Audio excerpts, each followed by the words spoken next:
Quiero que me acompañe, por favor, mis queridos hermanos y amigos, de manera introductoria, a leer en Juan capítulo 5 una de las historias interesantes de aquellas sanaciones que Jesucristo hizo. De todas aquellas sanaciones que Jesucristo hizo, podemos hablar infinidad de cosas hermosas y bellas. Sin embargo, esta es una peculiar, porque tenemos dos acontecimientos con la misma persona y Jesús. Hay dos situaciones con aquel paralítico que estaba en el estanque de Bethesda. Y a veces no vemos y apreciamos eso. Sin embargo, si usted va conmigo a Juan capítulo 5, versículo 1, podrá leer el texto que dice: después de estas cosas había una fiesta de los judíos y subió Jesús a Jerusalén. Y ahí en Jerusalén, cerca de la puerta de las ovejas, un estanque llamado en hebreo Bethesda, el cual tiene 5 pórticos. En estos yacía una multitud de enfermos, ciegos, cojos, paralíticos, que esperaban el movimiento del agua, porque un ángel descendía de tiempo en tiempo al estanque y agitaba el agua, y el que primero descendiese al estanque después del movimiento del agua quedaba sano de cualquier enfermedad que tuviese. La historia nos empieza a hablar sobre una creencia que tenían los judíos y de un lugar en el que estaba almacenado. Y quiero que entiendan que la diferencia de otros lugares de los que hemos hablado, de los que se menciona en las sanaciones de Jesús, aquí hay un aglomerado de gente. ¿Ok? No es un lugar específico. No es tan importante esto, sin embargo, quiero que lo analicen y comiencen a imaginar por qué es importante para entender desde dónde vamos a iniciar. Había allí, versículo 5, un hombre que hacía 38 años que estaba enfermo. Cuando Jesús lo vio acostado y supo que llevaba ya mucho tiempo así, le dijo: ¿quieres ser sano? Pareciera que esta pregunta puede ser algo absurda de parte de Jesús. ¿Por qué preguntarle a un hombre que estaba en un estanque donde todos decían ser sanos: ¿quieres ser sano? Y es que es posible, mis queridos hermanos, de que ese hombre no estuviera cerca del estanque, sino que estuviera dentro de los pórticos, tirado ya, resignado de la vida, porque él tenía 38 años en esa condición. Y a veces así sucede el comienzo de nuestra historia con Jesús. Ya tal vez dijimos: bueno, ¿qué más da? Ya, me resigné a la vida, me resigné a las cosas, me dije: ya, así es la vida, así se dio y así moriré y así quedará todo. Pero resulta que Jesús nos atiende en medio del camino, nos dice de pronto: ¿quieres cambiar? ¿Quieres ser diferente? ¿Quieres ser mejor? ¿Quieres que te enseñe tu potencial? ¿Quieres salir de ese problema? ¿Quieres ser una nueva persona? ¿Quieres vivir de un modo distinto? Y Jesús le dice a ese hombre: ¿quieres ser salvo? ¿Quieres ser sanado? Y es que la particularidad de la enfermedad de este hombre es muy diferente tal vez a las de algunas personas. La particularidad de la enfermedad de este hombre, por lo que vamos a ver más adelante, no aún, sino al final, nos vamos a enterar de que el hombre estaba en una condición de enfermedad por causa del pecado. ¿Cuántas veces a nuestra vida, hermanos, no ha llegado una situación donde usted está padeciendo las consecuencias de los pecados de nuestra vida, de nuestras acciones? Y en medio de todo eso, aún viles, traidores, miserables, atestados de maldad, el Señor se ha acercado a nuestra vida y nos ha extendido la mano.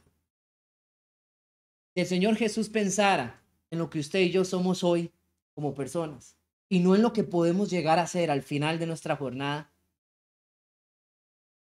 tal vez nunca nos hubiera invitado a caminar.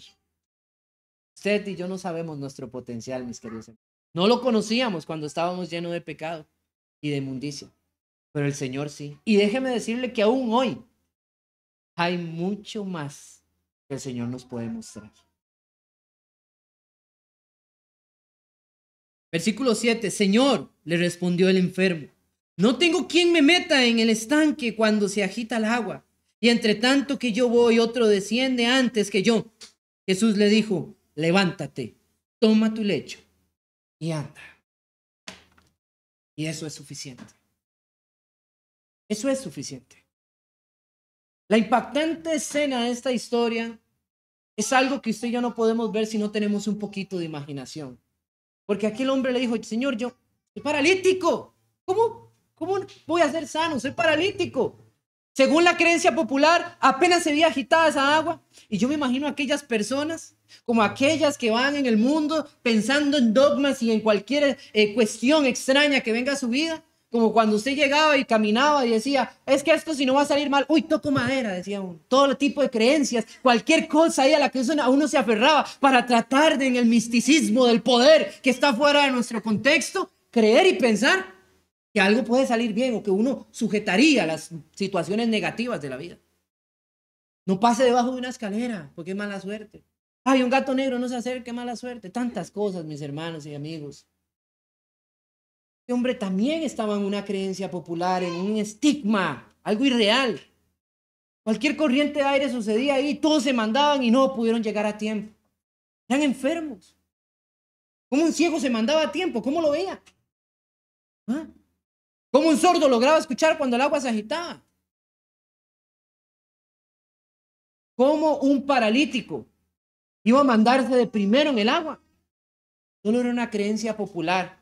Pero el hombre le explica a Jesús y le dice, hey, Señor, yo estoy paralítico. Él no sabía ni que era el Mesías, ni le interesaba, pero su pregunta fuera abordante ante la condición de mente. Y es aquí donde usted y yo queremos entender y decir, porque de aquí parte. ¿No fue así como nos encontró Jesús algún día?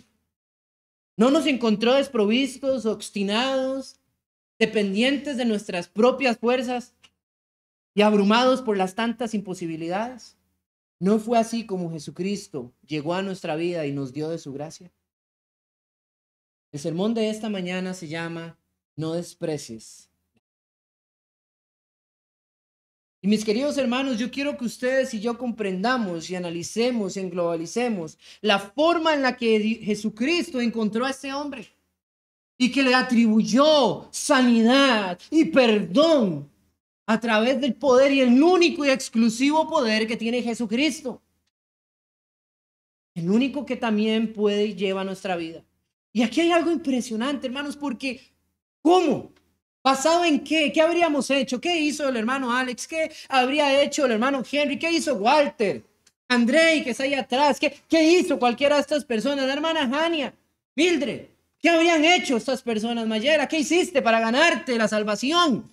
Nada. Porque por más que hubiésemos trabajado, por más que hubiésemos nosotros arduamente sacrificado nuestras vidas, como aquellos antiguos hombres o mujeres de otros tiempos que fueron de caracteres inquebrantables, tratando de obedecer al pie de la letra las palabras de Dios, y aún así, porque de alguna u otra manera hubiéramos pecado. Dice Juan, por cuanto todos pecaron. Pablo, él nos coge esa idea y nos dice, porque todos hemos pecado, y si alguno dice que no ha pecado, le hace a él mentiroso. Y entonces quiere decir que la palabra de Cristo no está en nosotros. Reconocer que somos personas con falencias, con dificultades, y que podemos pecar, y que el pecado está a la vuelta de la esquina, es lo primordial para poder nosotros entender quiénes somos. Sun Tzu, el escritor de un libro que se llama El arte de la guerra, dice que el primer consejo para ganar una batalla es primero saber cuáles son mis debilidades. Napoleón dice, conoce a tu enemigo y ganarás. No.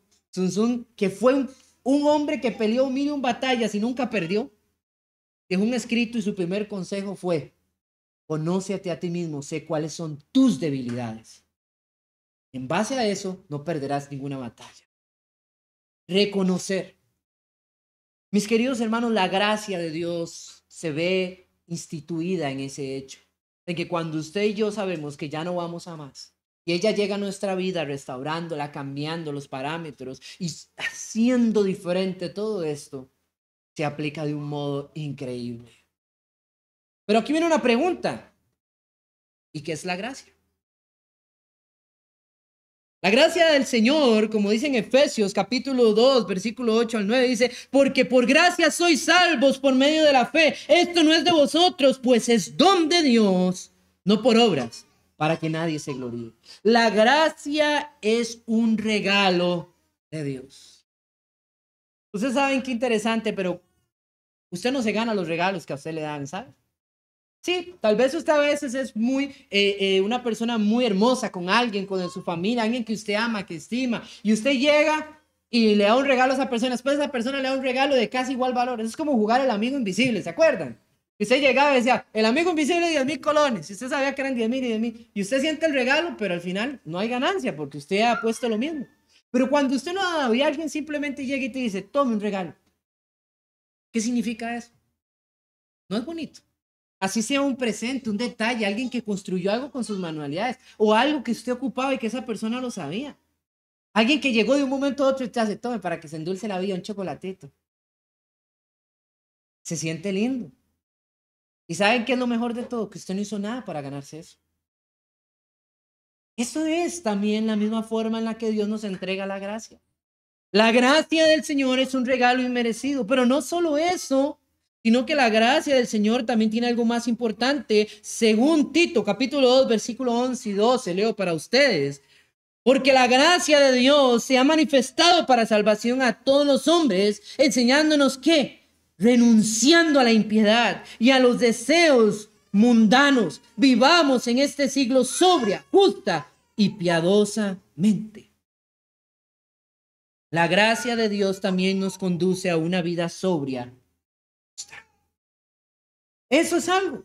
La gracia es un regalo merecido y es un conductor de nuestra vida. Eso es la gracia de Dios. Y no solo eso, mis queridos hermanos, sino que también Romanos capítulo 3, versículo 24 dice para nosotros, siendo justificados gratuitamente por su gracia mediante la redención que es en Cristo Jesús. Ay, hermanos, es gracias a Jesús, es gracias a Jesús, perdón, que tenemos la gracia de Dios. O sea, no nos costó nada. Es gratuita. La salvación llega a nosotros de manera gratuita. Eso significa gracia. Es la forma, la metodología, el suceso de la salvación en nuestra vida. Usted y yo no lo trabajamos. Usted y yo no nos lo ganamos. Usted y yo no hicimos algo suficientemente bueno para sentirnos saldos con Dios en nuestra cuenta negativa. Si yo le voy a preguntar aquí en esta mañana, levantando la mano, ¿quién tiene deudas en el banco? Es seguro que todos levantan la mano. ¿Y no les encantaría que nada más lleguen y le digan un día, le levanten el teléfono, queremos decirle de parte del banco que su cuenta fue cancelada, ya no tiene que preocuparse más? Claro que sí, ¿verdad? Claro que sí, sería gustoso escuchar eso. Yo les quiero decir a ustedes una cosa, la plata que usted le debe al banco, el banco la quiere tomar de usted. Pero le voy a decir algo, usted mañana se muere y ¿sabe qué sucede? Se acabó la deuda. Se acabó la deuda. Aún más, usted llegó y hizo un gran préstamo por su casa y si se quema mañana su casa, ¿de qué sirvió la deuda? Se le incendia el carro, la ropa, un incendio, se le fue todo. Usted tenía ahí cosas muy finas, perfumes carísimos. ¿Qué quiero decir con eso? Las deudas son algo, pueden ser, o la ganancia, pueden ser tan efímeros en cualquier circunstancia. Pero si yo les dijera que ustedes y yo estamos en números rojos en las cuentas del cielo, ¿saben cuánto le debemos a Dios? Solo póngase a pensar cuántos años, cuántas cosas usted hizo en su vida que estuvieron fuera del contexto de lo que Dios deseaba para usted. ¿Cuántos errores habíamos cometido? ¿Cuántos errores hemos hecho? ¿Cuántos aún hoy estamos haciendo? Estamos en números rojos con Dios, hermanos.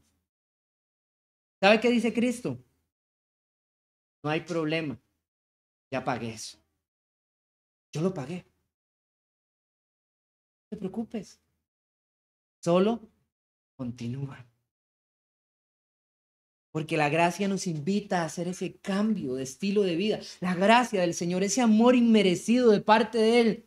Esa salvación que nos dignifica ante su trono de gracia sin nosotros ser más que algo vil. Y ahora que le hemos dado tanta propiedad tan hermosa, mi pregunta es, ¿quién se atrevería a descuidar la gracia del Señor? ¿Cómo es que podemos despreciar la gracia? Cuando usted va conmigo a Hebreos capítulo 2, vamos a encontrar un texto especial que va a hablarnos específicamente de este punto. Y vea usted lo que nos puede sorprender, todo lo que nos dice este texto. Hebreos capítulo 2, versículo 1 al 4. Si usted llega ahí, por favor, lea conmigo desde el versículo 1. Dice: por tanto, es necesario que con más diligencia atendamos las cosas que hemos oído. No sea que nosotros nos deslicemos. Aquí hay dos cosas iniciales que nos dice el autor del libro de los Hebreos. Primero, el autor del libro de los Hebreos agarra todo este libro para decirnos algo simple y sencillo que usted y yo sabemos, pero a veces tenemos que recordar. Jesús es superior que los ángeles, superior es que Moisés, Jesús es superior que Aarón, Jesús es superior que el mismo templo, Jesús es superior que el mismo tabernáculo, que cualquier idea conceptual que había en el Antiguo Testamento que enalteciera y engrandeciera ante los hombres la potestad de Dios es menor ante la presencia de Cristo. Y nosotros lo tenemos, dice el autor. Y por eso podemos acercarnos confiadamente ante el trono de la gracia de Dios.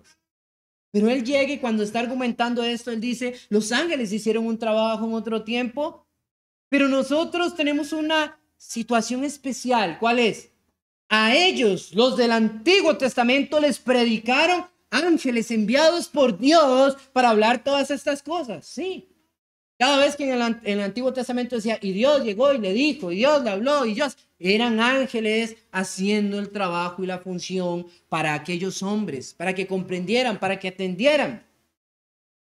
Pero él extiende en ese capítulo 1 y dice, pero nosotros en este tiempo nos ha hablado a través de su Hijo, su imagen misma. Y eso es un privilegio que sobrepasa todo lo antiguo testamentario. Y entonces él dice por eso, por tanto, o sea, basados en este hecho, basados en la grandeza de lo que hemos recibido, superior en todo sentido, es necesario que con mucha mayor diligencia, y eso es rapidez,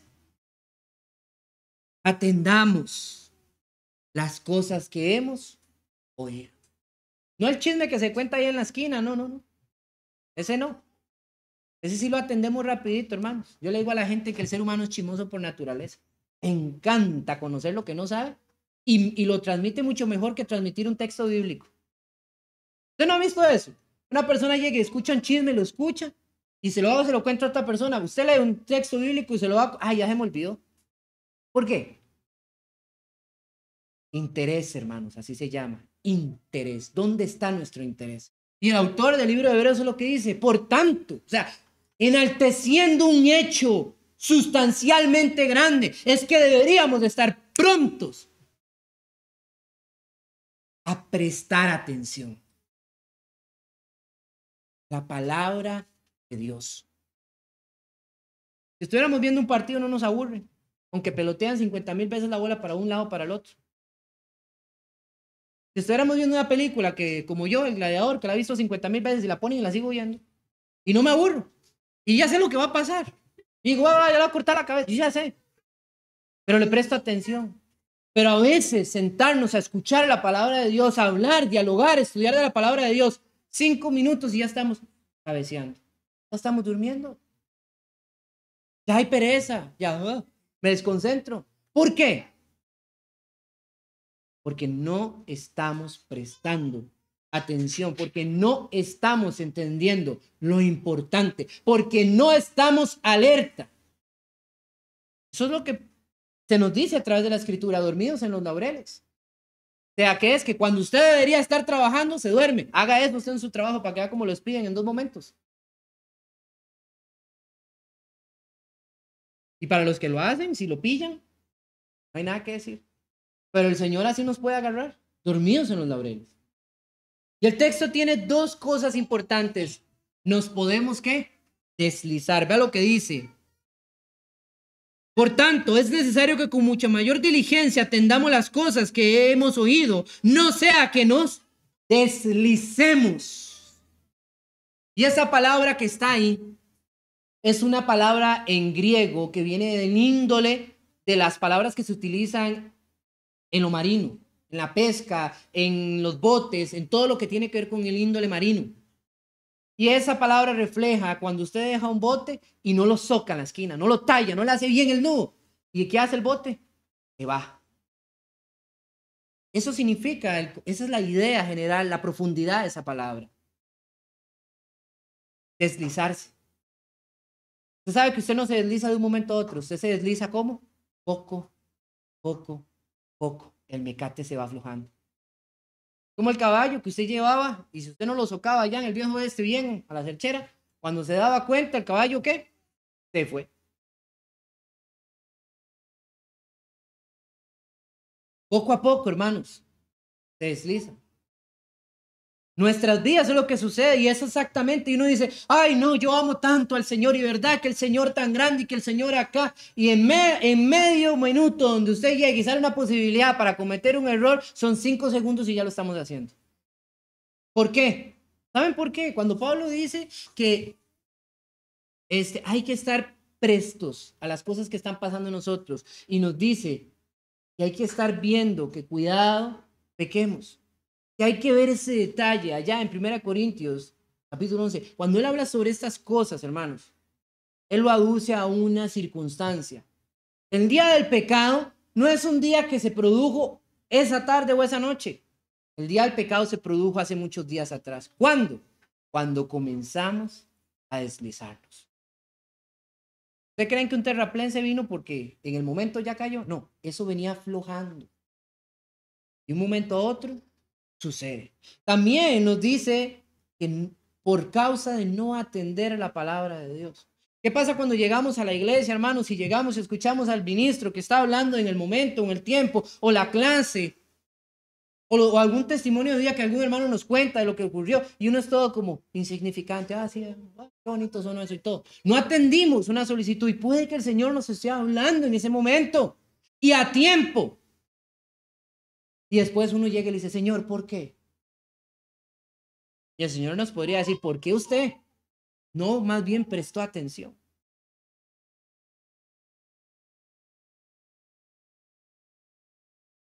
Porque si la palabra dicha por medio de los ángeles fue firme, versículo 2, y toda transgresión y desobediencia recibió justa retribución. Todo lo que pasó en el Antiguo Testamento dice, ¿tuvo qué? Una retribución a causa de desobedecer las palabras que los ángeles dijeron. ¿Cómo escaparemos nosotros si descuidamos una salvación tan grande? La cual, habiendo sido anunciada primeramente por el Señor, nos fue confirmada por los que la oyeron, testificando Dios juntamente con ellos, con señales, prodigios y diversos milagros, repartidos del Espíritu Santo según su voluntad.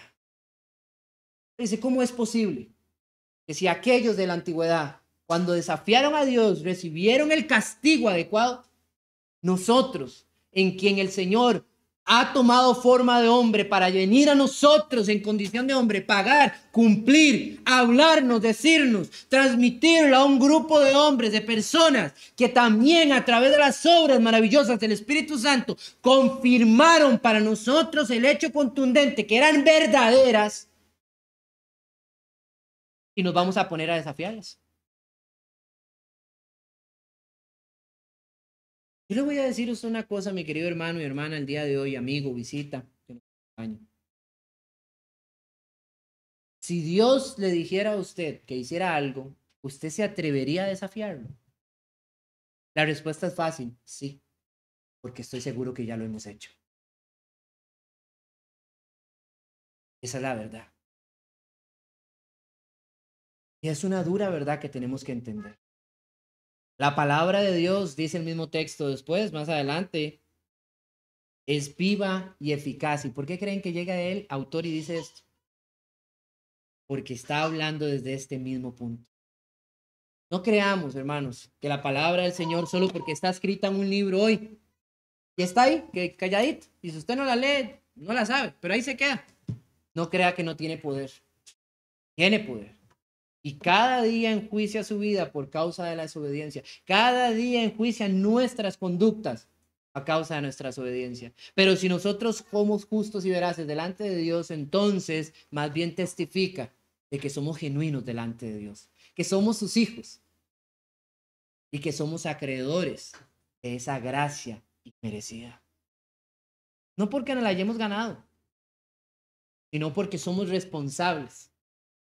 Yo les voy a decir a ustedes algo. Hermano, pero ¿cómo es que algo que usted y a mí no nos cuesta nada, podríamos dejarlo caer?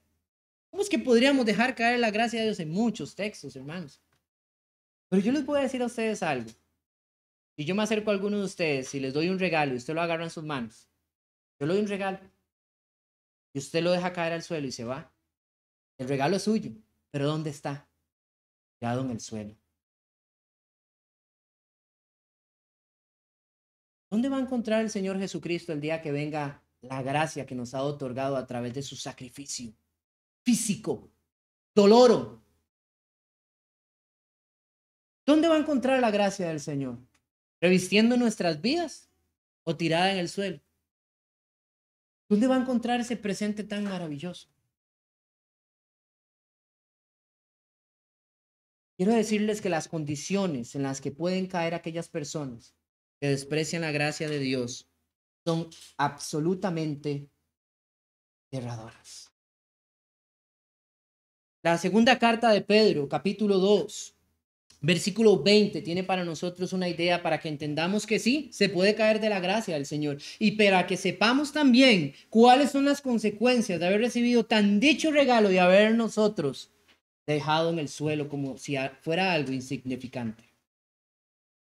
Segunda de Pedro, capítulo 2, versículo 20 hasta el 22. Ciertamente, si habiéndose ellos escapado de la contaminación del mundo por el conocimiento del Señor y Salvador Jesucristo, enredándose otra vez en ellas, son vencidos por sus postrer estado, son vencidos. Su postrer estado viene a ser peor que el primero, porque mejor les hubiera sido no haber conocido el camino de la justicia que después de haberlo conocido volverse atrás del santo mandamiento que les fue dado. Pero les ha acontecido lo que el verdadero proverbio: el perro vuelve al vómito y la puerca lavada se revolcará en el estiércol. Pedro utiliza una imagen muy fuerte acá, hermano. Pero Pedro nos dice tres cosas importantes en este texto. La condición de la persona que deja ese regalo inmerecido, que lo toma por poco, es lo siguiente: son vencidos. Yo no sé si usted y yo hemos entendido que el pecado no es algo que usted y yo podamos enseñorearnos de él. El pecado no es algo que usted y yo podamos controlar. Ya alguna persona que dice, no, yo esto lo voy a dejar cuando me dé la gana. Y hay gente con fuerza, convicción. Hay unos ejemplos por ahí. Pero en todas las cosas.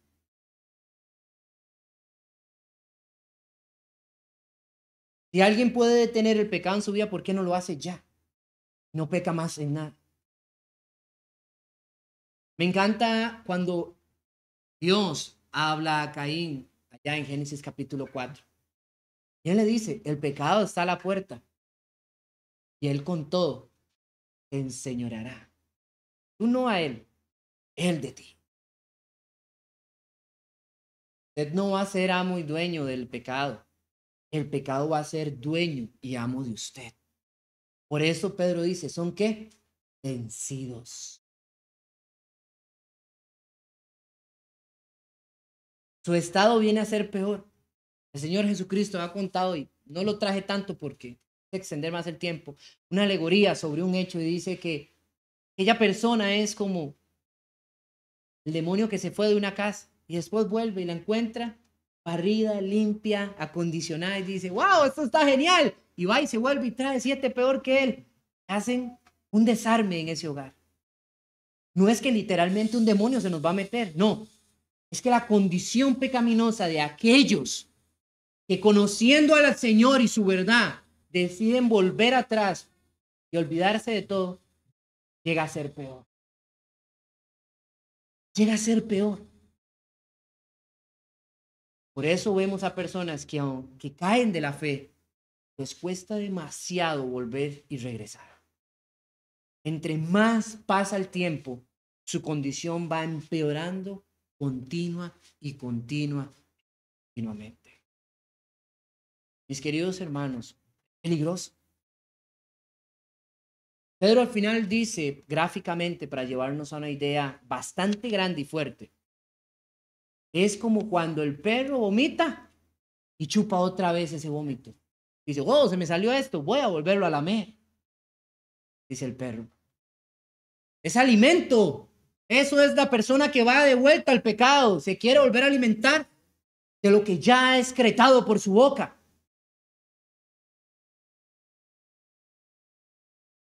Eso es lo que alude en su parte interior. Vuelve a consumir porquería. Y su parte exterior, dice Pedro, es como la chancha lavada que va y se vuelve a revolcar encima de ¿qué? Del estiércol. Sí es nuestra condición física. Vaya, vea a un hermano que ha pecado usted. No lo va a ver bien. Podrán querer poner la cara feliz, contenta, podrán querer de todo. Querrán ponerle al mundo a entender que son felices. No es verdad. ¿Saben por qué? Porque falta algo en su vida. Y lo que falta en su vida se llama la gracia de Cristo, la cual dejaron botada como un regalo, envuelto, bien colocado, precioso, de estima y de gran valor, ahí, tirado en el suelo, no importándoles nada. Finalmente, mis queridos hermanos, el texto de Juan capítulo 5 que nos hablaba sobre aquella historia del hombre paralítico en Betesda. Aquel hombre se fue y fue por él algunos de los fariseos y los saduceos y preguntaron, pero ¿quién te sanó? O sea, ¿qué fue lo que pasó acá? Estaban más interesados en ver quién fue el que agredió un sábado que entender la maravilla y la grandeza de Dios en sus milagros. Pero pasa algo interesante. Dice que el hombre se fue y Jesús también se había desaparecido del lugar del estanque de Betesda. Pero dice que Jesús se lo vuelve a encontrar en el templo. Vea usted lo que dice en el versículo 14. Después le halló Jesús en el templo y le dijo, mira, has sido sanado. No peques más para que no te venga alguna cosa peor. Y eso se leyó fácil, mis queridos. Jesucristo se lo encontró de nuevo en el templo. Y preguntas, ¿qué estaba haciendo este tipo? Muchos dicen, seguro estaba en el templo porque estaba alabando al Señor por causa de su sanidad. Y entró al templo para agradecer. Posible. Pero si fue así, entonces, ¿por qué? Y les quiero dejar con esta intriga. ¿Por qué Jesús se le acercó de nuevo a este hombre que ya había sanado? Y le dijo, mira, ya has sido sanado. Acuérdate que acabas de recibir algo maravilloso. No peques más. Porque si no, ¿qué? Las consecuencias pueden ser. Así que, hermanos, yo quiero decirles a ustedes que la gracia de Dios no tiene un costo. Es un regalo inmerecido de parte de Dios. Y aunque así, voy a decirlo, aunque sea así de grandioso, maravilloso y todo, podemos despreciarla. Podemos dejarla ahí en un lugar guardado donde no nos interese y no le prestemos atención a esta misma gracia. Y lo único que les puedo decir, mis hermanos, es que las consecuencias de hacer esto y despreciar una gracia, la gracia que el Señor tiene para nosotros, puede ser algo lo que nos vayamos a arrepentir en un día, en un momento, tal vez hoy, tal vez mañana, no sé cuándo, pero cuando suceda, vamos a llorar, vamos a sufrir, viendo a los salvos desde el cielo. Y eso es algo que usted y yo creo que no queremos experimentar. Que Dios los bendiga. Cerca de ti, Señor, quiero morar. Tu grande y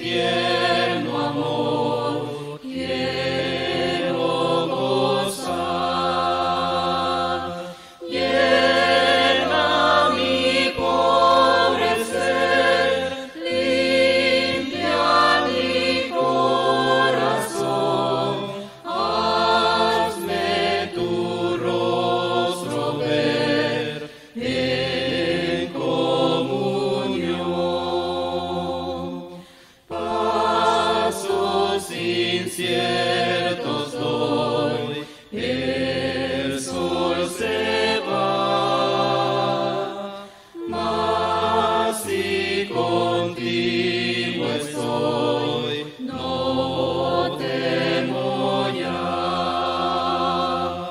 Himnos de gratitud, ferviente cantaré, y fiel a ti, Jesús.